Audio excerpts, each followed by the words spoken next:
1980 മോണിറു സമാനും മുംതാസ് ബീഗവും ഇവരുടെ കുടുംബത്തിന്റെ സാമ്പത്തിക ഉയർച്ചയ്ക്ക് വേണ്ടിയിട്ട് ബംഗ്ലാദേശിൽ നിന്നും കാനഡയിലേക്ക് ജോലി തേടി വരുന്നു.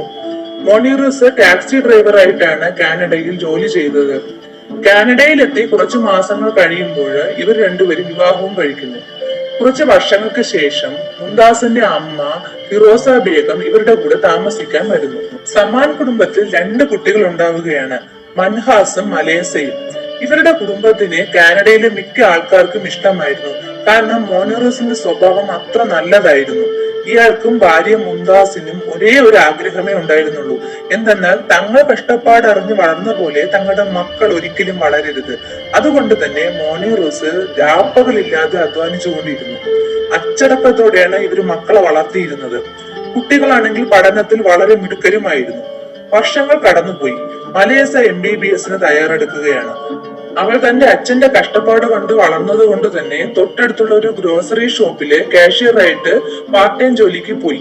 മകൾ MBBSന് തയ്യാറെടുക്കുന്നത് കൊണ്ട് മകനായ മൻഹാസിനെ എഞ്ചിനീയറിംഗ് പഠിക്കാൻ കോളേജിൽ ചേർക്കുന്നു.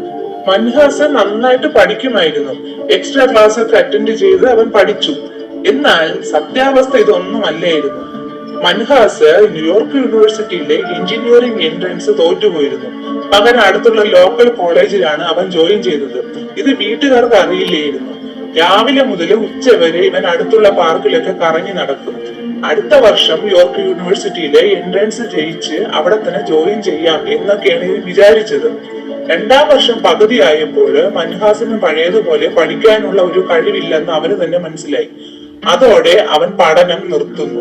വീട്ടിൽ ഇതൊക്കെ തുറന്നു പറയാൻ ചെന്നപ്പോൾ വീട്ടിലെ സാഹചര്യം വളരെ മോശമായിരുന്നു. മലേസയാണെങ്കിൽ ആൺകുട്ടികളോടൊക്കെ കറങ്ങി നടക്കുകയും ഡ്രഗ്സ് ഉപയോഗിക്കുകയും വീട്ടിൽ വന്ന് ഇടയ്ക്കിടയ്ക്ക് വഴക്കിടുകയും ഒക്കെ പതിവായിപ്പോയി. അങ്ങനെ മലേസയെ കൊണ്ട് അച്ഛനമ്മമാർ പൂർത്തി മുട്ടി നിൽക്കുന്ന അവസ്ഥയിലായി. മോണിറൂസിന് ഏക പ്രതീക്ഷ പിന്നീട് മകനിലായിരുന്നു. ഇത് മനസ്സിലാക്കിയത് കൊണ്ട് അവൻ സത്യങ്ങളെല്ലാം അങ്ങ് മറച്ചു വെച്ചു. അങ്ങനെ 3 വർഷം കടന്നുപോയി. ഈ സമയത്തൊക്കെ മൻഹാസ് ജിമ്മിലാണ് സമയം കൂടുതൽ ചെലവഴിച്ചിരുന്നത്. ഒരു ദിവസം ജിമ്മിൽ നിന്നും മൻഹാസ് വരുന്ന വഴി ഗെയിം കളിക്കുന്ന ഒരു സ്റ്റേഷൻ കാണുന്നു. അവിടെ ഇവൻ പെർഫെക്റ്റ് വേർഡ് എന്ന ഒരു ഗെയിം കളിക്കാൻ തുടങ്ങി. ഓൺലൈൻ വഴി ഒരുപാട് കൂട്ടുകാരെയൊക്കെ ഇവൻ ആ ഗെയിമിൽ കിട്ടുകയാണ്. ജീവിതത്തിൽ സാധിക്കാൻ പറ്റാത്തതെല്ലാം ഗെയിം വഴി ഇവൻ സാധിക്കുകയാണ്. അതായത് വീട്ടിലെ പ്രശ്നങ്ങളും കോളേജ് മതിയാക്കേണ്ടി വന്ന സങ്കടവും എല്ലാം ഇവൻ ഗെയിം കളിച്ചങ്ങ് മറക്കാൻ ശ്രമിച്ചു. അങ്ങനെ ഗെയിം അഡിക്റ്റ് ആവുകയാണ്. വീട്ടിൽ ചെന്ന് ഈ ഗെയിമിൽ മുഴുകുമായിരുന്നു. പതിയെ ദൈവവിശ്വാസവും ഇല്ലാതായി. ഇവന്റെ മതത്തിലുള്ള ആരെങ്കിലും ഈ ഗെയിമിൽ വന്നാല് അവരെ ചീത്ത പറയുകയും ഹരാസ് ചെയ്യുകയും ഒക്കെ ചെയ്തു. ഈ സ്വഭാവമൊക്കെ ഉള്ളത് കൊണ്ട് തന്നെ കുറച്ച് ആൾക്കാര് ഇവനെ ഗെയിമിൽ നിന്നും പുറത്താക്കി. എന്നാൽ ഗെയിമില് കുറെ ആൾക്കാരായിട്ടൊക്കെ പിടിപാടുള്ളത് കൊണ്ട് ഇവന് തിരിച്ച് വീണ്ടും ആ ഗെയിമിലോട്ട് എടുക്കുകയാണ്. വീണ്ടും ഇതൊക്കെ തന്നെ മൻഹാസ് ആവർത്തിച്ചുകൊണ്ടിരുന്നു. പിന്നെ ഇതാരും ശ്രദ്ധിക്കാതെയായി, വലിയ കാര്യമായിട്ടൊന്നും എടുത്തിരുന്നില്ല. 2019 ജൂലൈ 27 മൻഹാസ് ഈ ഗെയിമില് ഒരു മെസ്സേജ് ഇടുകയാണ്. അത് ഇങ്ങനെയായിരുന്നു: ഞാൻ എന്റെ കുടുംബത്തിനെ മുഴുവനും കൊന്നു.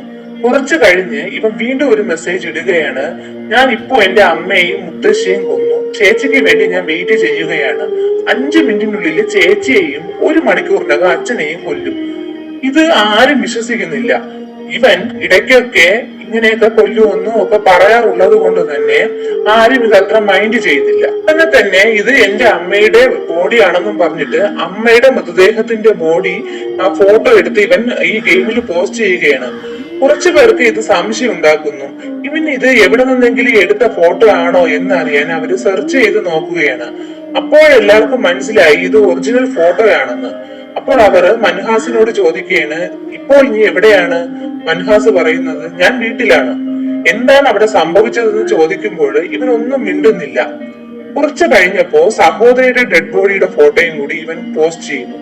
ഇവന്റെ അഡ്രസ് ഒന്നും ആർക്കും അറിയില്ലാത്തത് കൊണ്ട് ഈ ഗെയിമിലുള്ളവരൊക്കെ ചേർന്നിട്ട് ഇവനിട്ട് ഈ ഫോട്ടോസ് എല്ലായിടത്തും ഷെയർ ചെയ്യുകയാണ്. കാരണം എങ്ങനെയെങ്കിലും പോലീസിന്റെ വീട്ടിൽ എത്തുന്നതിന് വേണ്ടിയിട്ടാണ്. ഇതിനിടയ്ക്ക് ഇവർ അവസാനമായിട്ട് ഇവൻ മെസ്സേജ് ഇടുകയാണ്: ഞാൻ എല്ലാവരെയും കൊന്നുവന്നു. എന്തിനാണ് നീ ഇത് ചെയ്തതെന്ന് കൂട്ടുകാരെ ചോദിച്ചപ്പോൾ ഇവൻ പറയുന്നത്: എനിക്കിതല്ലാതെ വേറെ വഴിയില്ല. പോലീസ് എന്നെ പിടിക്കുന്നതിന് വേണ്ടി ഞാൻ വെയിറ്റ് ചെയ്യുകയാണെന്നാണ്. പോലീസ് പറയുന്നത് ഇവൻ ഇത് എന്തിനു ചെയ്തെന്നാൽ ഇവന്റെ വീട്ടുകാര് കുറച്ചു ദിവസങ്ങളായിട്ട് ഗ്രാജുവേഷൻ എന്ന് തീരുമെന്ന് ചോദിച്ചുകൊണ്ടിരുന്നു. 28 ജൂലൈന് തീരുമെന്നാണ് മൻഹാസ് പറഞ്ഞിരുന്നത്. ഇതിൽ 25 ജൂലൈ അച്ഛനമ്മമാരുടെ വെഡിങ് ആനിവേഴ്സറി ആയിരുന്നു.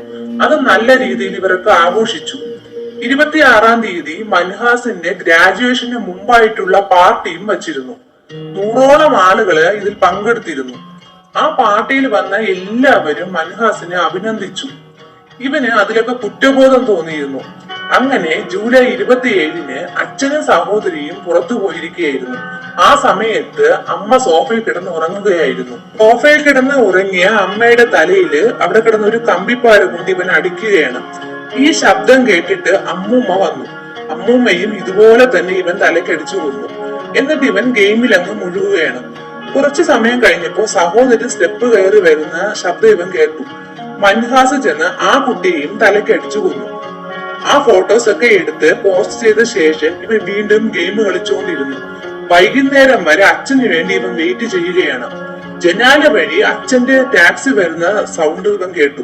അങ്ങനെ അച്ഛൻ വരുന്നത് കണ്ട ഇവൻ ഇതുപോലെ തന്നെ അച്ഛനെയും കൊന്നു. ഇവൻ ഒരു ഭീരുവായിരുന്നെന്നാണ് പോലീസ് പറയുന്നത്. കാരണം സ്വന്തം ജീവൻ എടുക്കാൻ ഇവന് പേടിയായിരുന്നു. അതുകൊണ്ടാണ് ഇവൻ ഇവരെ എല്ലാവരെയും കൊന്നത്. 2020 ഈ കേസിന് വിധി വന്നു. ഇവന് ജീവപര്യന്തവും കിട്ടി. ഈ കഥയെ പറ്റിയുള്ള നിങ്ങളുടെ അഭിപ്രായം എന്താണെന്ന് കമന്റ് ചെയ്യൂ. ഇനി ഒരു പുതിയൊരു ക്രൈം കഥയുമായിട്ട് വരാം. Thanks for watching.